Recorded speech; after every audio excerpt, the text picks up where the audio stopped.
How's your energy, Southern Arizona? Good evening to you. I'm Paul Cicala. It was a battle for border bragging rights with two teams separated by about 4 hours of driving down Interstate 10, duking it out. U of A hosting the University of Texas El Paso. Of course, both teams were rivals in the old WAC and border conference days. And UTEP was up against an Arizona team that started straight caliente, heating up to the tune of an 8-0 run. And later in the half, Ira Lee will be throwing down the DUNK as the crowd goes OMG. And then how about freshman Brandon Williams? He's about to bust out with back-to-back threes. That's one, and here comes another. Arizona would keep a double-digit lead throughout most of the game, and into the second half, Ryan Luther is going to get the ball for the trifecta. You betcha. And then how about Ira Lee getting it outside, and then off the miss, Ira Lee about to be rising up. Arizona wins 79-46. Both the Brandons were B-squared tonight because they scored 21 apiece. 21 for Brandon Randolph, 21 for Brandon Williams, who's making a great transition from high school to college as a first-year player. Very different from high school. I learned that quick. The pace is different. Just getting my win, and everybody can play here. Everybody's a guy from where they're from. I think we have a team, again, because we're playing more 4 perimeter players.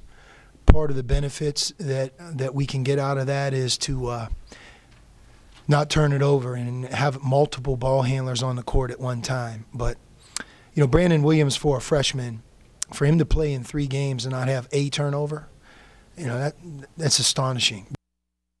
Protecting the ball. Next up for the Cats, a trip to Hawaii, where they will take on Iowa State on Monday in the Maui Invitational. Meanwhile, the U of A football team is set to take on 8th-ranked Washington State this weekend in hopes of gaining bowl eligibility. That's right. Also, Arizona's sophomore running back J.J. Taylor, he is being honored nationally. Get this. Taylor's been named one of 10 semifinalists for the Doak Walker Award. It's given to the top collegiate running back. Taylor ranks 4th in the nation with over 1,200 rushing yards. He also has 115 receiving yards and 447 kickoff yards. Tally those up, and Taylor is 2nd in the nation in all-purpose yardage. Meanwhile, after a bye week, it is time to get back to game mode for all the Cats. Just like someone always says, we just got to get our mindset back on track. We got 2 really big wins, and last week was a very relaxing week, so we got to get out of that mindset and get back to work.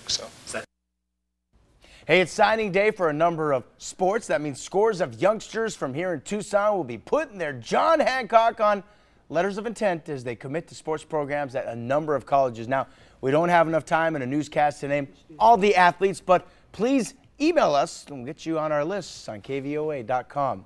Now, there are a few storylines worth noting. The back-to-back state champs in baseball from our region.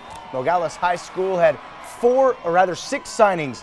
Herman Fajardo will be headed to the U of A. Jesus Chuy Lopez will also be going D1 and headed to Pepperdine. Meanwhile, Jorge Bojo Bojorquez signed with Sacramento State, and Ricky Momo Maitorena, he signed with Cal State San Marcos, while Alec Acevedo, he'll be playing at Yavapai. And hey, how about Mario Duarte headed to Cal State San Marcos as well. And at Mountain View High School, softball player Zaylee Calderon signed with the Division I team.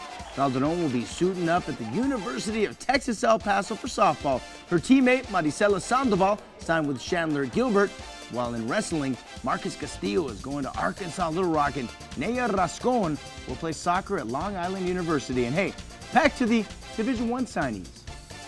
I really love the environment there, the program, that the coaches made, and the city's really nice. It reminds me of Tucson. A lot of countless hours with me and my dad in the backyard. Just a lot of work.